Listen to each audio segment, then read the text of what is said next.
Nigeria's gross domestic product (GDP) grew by 3.19% year-on-year in real terms in the second quarter of 2024. The National Bureau of Statistics (NBS) said the growth rate is higher than the 2.51% recorded in the second quarter of 2023 and higher than the first quarter of 2024 growth of 2.98%. The second quarter performance of the quarter in review was driven mainly by the services sector, which recorded a growth of 3.79% and contributed 58.76% to the aggregate GDP. The International Monetary Fund (IMF) says implementing stronger reforms will enable Nigeria achieve her projected 3.1% economic growth outlook for 2024.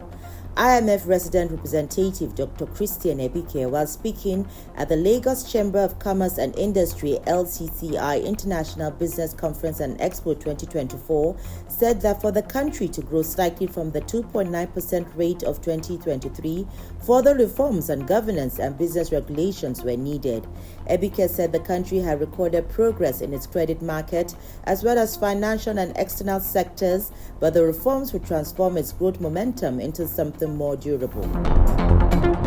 The Central Bank of Nigeria (CBN) has increased the rates for the Standing Deposit Facility (SDF) to 25.75% as part of efforts to manage liquidity in the financial system, as contained in a circular signed by Dr. Omolara Duke, Director of Financial Markets Department of the bank.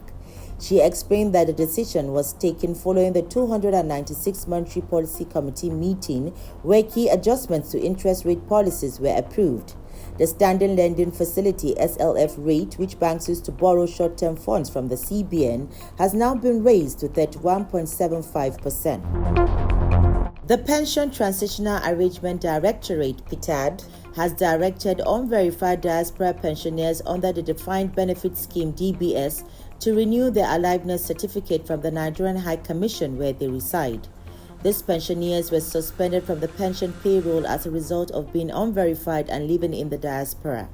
The new directive announced by the Directorate is a means of ascertaining their aliveness, since they cannot yet participate in the I Am Alive verification exercise for verified pensioners. PTAD directed that the diaspora pensioners must submit copies of their letter of first appointment, last promotion, acceptance of retirement, bank statement showing last pension received, and BVN slip with photograph to complaints@ptad.gov.ng. Other items include valid means of identification and I Am Alive certification from the Nigerian High Commission or notarized letter confirming aliveness. Minister of Finance and Coordinating Minister of the Economy, Mr. Wale Edun, has addressed the House of Representatives Committee on Alternate Education, outlining government's financial strategies and programs aimed at tackling the pressing challenge of out-of-school children in Nigeria.